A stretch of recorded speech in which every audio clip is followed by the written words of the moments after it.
తాకట్లో ఉన్న మీ బంగారాన్ని విడిపించి ఆ రోజు ఆన్లైన్ రేటుకి కొంటాం. Sharma gold company. నమస్కారం, సుమన్ టీవీకి స్వాగతం.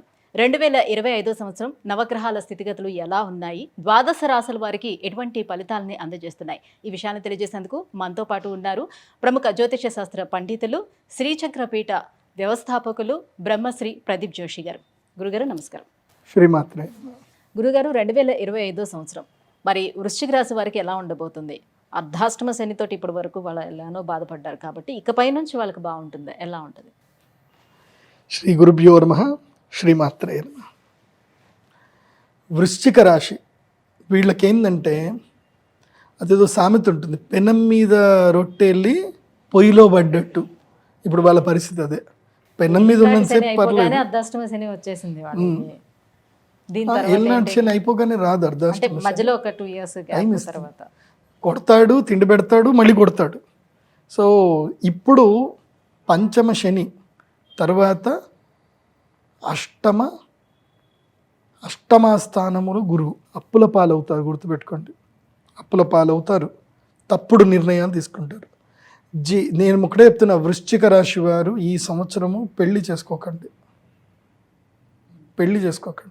చేసుకున్నారు జీవిత కాలానికి తప్పు చేసిన వాళ్ళు అవుతారు. నీ ఇష్టం చేసుకుంటే చేసుకోండి, నా ఒపీనియన్ వరకు చెప్తున్నాను. Don't take too much serious. కానీ వద్దు అని చెప్తాను. ఈ సంవత్సరం ఏంటంటే రుణము, రోగము కలుగుతాయి. రుణం కలుగుతుంది, రోగము కలుగుతుంది, దుఃఖము కలుగుతుంది. అండ్ ఆరోగ్యంలో కూడా ఇబ్బందులు వస్తాయి. మెంటల్ టెన్షన్స్ విపరీతంగా పెరుగుతాయి వృశ్చిక రాశి వారికి. మెయిన్గా నమ్మక ద్రోహాలు జరుగుతాయి. మీరు ఎవరినైతే ఎక్కువగా నమ్ముతున్నారో వాళ్ళకి నమ్మక ద్రోహాలు జరుగుతాయి. మే అయిపోయిందా, అక్షయ తృతీయ అయిపోయిందా, మీకు బ్యాండ్ బాజా భారత్ ఉంటుంది. నేను అందుకే ఏం చెప్తాను అంటే, చాలా సింపుల్ లైఫ్కి అలవాటు పడిపోండి. మెయిన్గా ఏంటంటే అబ్బాయిలు వృశ్చిక రాశిలో పుట్టిన అబ్బాయిలు, అమ్మాయిలు కకృతి పడకండి. ముఖ్యంగా అబ్బాయిలు తొందరపడకండి. మ్యారేజ్ అని చెప్పి రిలేషన్షిప్స్లోకి వెళ్ళిపోయి ఫోటోలు దిగి ఏదో ఒకటి చేసుకొని కకృతి పడకండి. మొన్న ఈ మధ్యనే ఒక క్లయింట్ నాకు వచ్చిందనమాట. వాడు ఈ మ్యాట్రిమోనీలో చూస్తూ ఉన్నాడు, ఏమని అమ్మాయిలు పెళ్ళి గురించి చూస్తూ ఉన్నాడు. ఒక అమ్మాయి మ్యాట్రిమోనీలో చాటింగ్ చేస్తుంది. మనోడు కకృతిలో ఉంటాడు కదా, చాటింగ్ చేస్తాడు, అంత అయిపోయింది. ఆ అమ్మాయి కలుద్దామనింది. యాక్చువల్లీ వాడికి ఆ అమ్మాయి నచ్చలే. నువ్వు నాకు నచ్చలేదు అన్నాడు. నాకు కూడా నువ్వు నచ్చలేదు, కాకపోతే జస్ట్ క్యాజువల్ మీటింగ్ అంతే, నీ థాట్స్ బాగా ఉన్నాయి, నాకు బిజినెస్ ఐడియాస్ కావాలంటే నేను నీకు ఫీజు ఇస్తాను అంతే. మనోడు ఫీజు ఇస్తాడు కదా అని జస్ట్ క్యాజువల్ మీటింగ్ అని పోయాడు. ఇచ్చింది 50,000 ఫీజు కూడా ఇచ్చింది. అటు వాడికున్న తెలివితేటలకి, వాడికి ఐటీ టెక్ అనమాట. 50,000 ఇచ్చి బాగుంది, నాకు నువ్వు వర్క్ చేసి చేయాలని చెప్పి మళ్ళీ ₹1,00,000 కూడా ఇచ్చింది. 2వ నెలకి ₹1,00,000 ఇచ్చింది. సో ఏదో నేను చేయించుకుంటున్నాను, ఏదో ఆ అప్లికేషన్ డెవలప్మెంట్ చేయించుకుంది.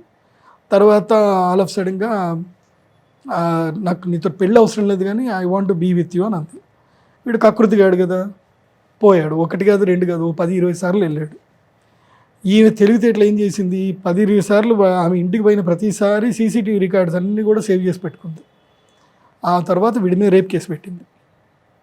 కథ, నన్ను పెళ్లి చేసుకో, లేకపోతే రేప్ కేసు, లేదంటే ₹1,00,000 లేకపోతే పెళ్లి చేసుకున్నా వాడు 3 కోట్ల ఆస్తి ఇవ్వాల్సిందే.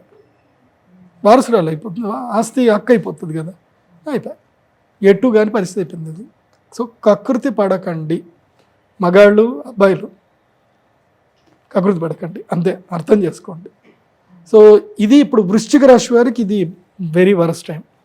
సో ముఖ్యంగా దిగ్బంధన యోగం, జైలుకి వెళ్ళడము, అనవసరమైన కేసుల్లో ఇరుక్కోవడము, దెబ్బలు తాకడము, ఇలాంటివి ఉంటాయి. తర్వాత మెయిన్గా ఫినాన్షియల్ ఫ్రాడ్స్ ఎక్కువగా జరిగే అవకాశం ఉంటుంది కాబట్టి జాగ్రత్తగా ఉండండి వృశ్చిక రాశి, అంతే. సో వృశ్చిక రాశి వారు చాలా ఈగర్గా వెయిట్ చేస్తున్నారు. ఈ ఒక్క అర్ధాష్టమ శని వెళ్ళిపోయిన తర్వాత మా డేస్ బాగుంటాయేమో అని చాలా ఈగర్గా వెయిట్ చేస్తున్నారు. నేను వృశ్చిక వదలాల్సింది లస్ట్, నమ్మక ద్రోహం జరుగుతుంది. లస్ట్ త్రూ నష్టం జరుగుతుంది. అబ్బాయిలు కానీ అమ్మాయిలు కానీ జాగ్రత్తగా ఉండండి. సో ఇంకా ఎలాంటి పరిహారాలను పాటించాలంటారు? 1, సెల్ఫ్ ప్రొటెక్టివ్ మోడ్లో ఉండండి, నియంత్రణలో ఉండండి, రెగ్యులర్గా పనిచేస్తూ ఉండండి. ఇది నేను చెప్పే న్యాచురల్ రెమెడీ. జ్యోతిష్యుడిని తప్పకుండా కలవండి. జీవిత కాలానికి సరిపడా తప్పుడు నిర్ణయాలు తీసుకుంటారు. జ్యేష్ఠ నక్షత్రం వాళ్ళు, నేను ఆల్రెడీ మీకు ఇందాకే సుమన్ చెప్పాను, జ్యేష్ఠ నక్షత్రం వారు జీవిత కాలానికి సరిపడా తప్పుడు నిర్ణయం ఈ సంవత్సరంలోనే తీసుకుంటారు. ఒక్క తప్పుడు నిర్ణయము జీవితాన్ని తినేస్తుంది, అదే పెళ్ళి. ఇంకేదేం లేదు, అది వన్ వేనే, పోతే బయటకు రాలేము. బయటకు వస్తే మొత్తం దిబ్బడే, మొత్తం బట్టలు చిరిగిపోయి జుట్టు చిరిగిపోయి వస్తారు బయటికి. వద్దు. సో నేను మీకు చెప్పే రెమెడీ ఏంటంటే రాజశ్యామల యాగం చేసుకోండి. వసంత పంచమి రోజున తప్పకుండా రాజశ్యామల యాగం చేసుకోండి. ఆ అమ్మ మీకు జ్ఞానం బుద్ధినిస్తుంది.